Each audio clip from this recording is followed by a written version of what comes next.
For centuries, Africa was seen by many global powers as a place to extract from. Gold, oil, rubber, diamonds, labor.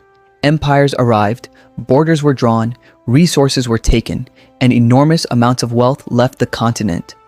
But today, something unusual is happening again. China is investing billions across Africa. America is returning its strategic focus to the continent. Russia is expanding military ties. Gulf states are buying ports and farmland. Europe is trying to maintain influence. And behind all of this is a realization spreading quietly across the world. Africa may become one of the most important geopolitical battlegrounds of the 21st century. To understand why, you first need to understand one thing. The world is changing. The global economy is entering a new era shaped by artificial intelligence, electric vehicles, clean energy, semiconductor competition, military technology, and industrial rivalry between major powers. And all of these industries depend on something critical: minerals, lithium, cobalt, copper, nickel, rare earth elements, the materials powering the future, and many of them are found in enormous quantities across Africa. The Democratic Republic of Congo alone produces most of the world's cobalt. Zimbabwe contains massive lithium reserves. Namibia is becoming strategically important for uranium. Guinea possesses some of the world's largest bauxite deposits. And across the continent, global powers see opportunity. But minerals are only part of the story. Africa also has the world's youngest population, rapidly expanding consumer markets, strategic coastlines, major shipping routes, and some of the fastest growing cities on Earth. By 2050, 1 in 4 people on Earth could be African. That changes everything. No country understood this shift earlier than China. While many Western governments reduced engagement after the Cold War, China moved aggressively. Over the past 2 decades, Chinese companies financed railways, highways, ports, dams, airports, power plants, and telecommunications networks across Africa.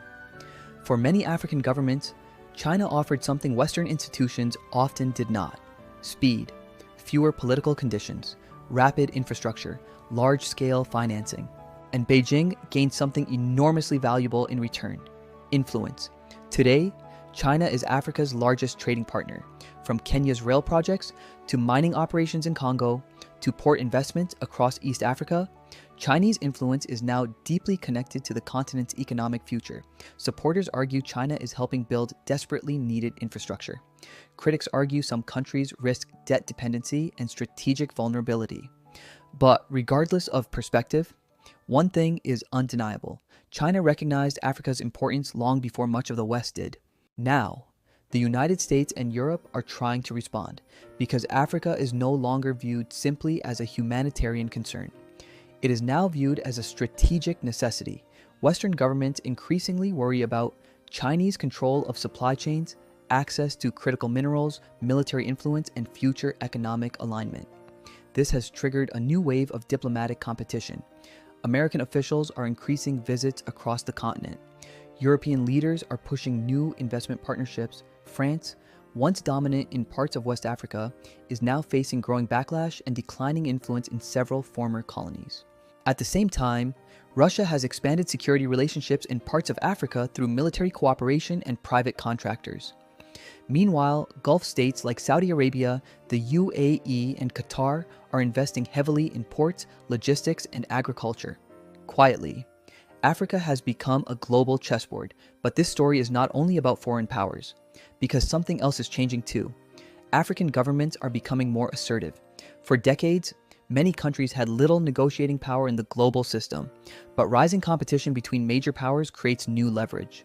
Countries can now diversify partnerships, seek multiple investors, negotiate infrastructure deals, and avoid dependence on a single bloc. Some leaders increasingly recognize that Africa's resources are becoming too valuable to export cheaply forever. The question now is no longer whether the world needs Africa. It clearly does. The real question is, can African nations transform strategic importance into long-term prosperity? History offers reasons for caution, but this moment may also offer opportunities unlike anything the continent has seen before. Because global competition also brings danger. Resource wealth has historically attracted corruption, foreign interference, proxy conflicts, exploitation, and instability. And as demand for critical minerals rises, competition may intensify further. The world's transition to green energy, AI infrastructure and advanced military systems could make Africa even more strategically contested in the years ahead. In many ways, the struggle for influence over Africa is really a struggle over the future global economy itself.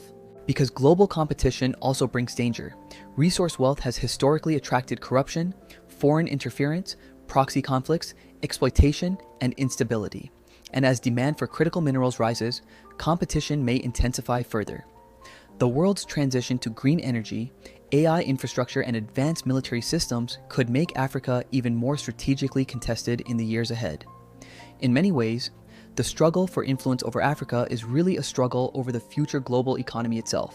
As the world moves deeper into a new era of geopolitical rivalry, one thing is becoming increasingly clear. Africa is no longer being viewed as the edge of the global economy, but as one of its strategic centers. The minerals powering the future, the trade routes connecting continents, and the population shaping tomorrow's workforce are all converging here. The question now is whether this new global attention will finally translate into long-term prosperity for the continent itself, or simply begin another chapter of competition and extraction. If you enjoyed this documentary, subscribe to GeoPivot Atlas for more deep analysis on geopolitics, global power shifts, and the changing world order, because understanding the world is becoming just as important as watching it change.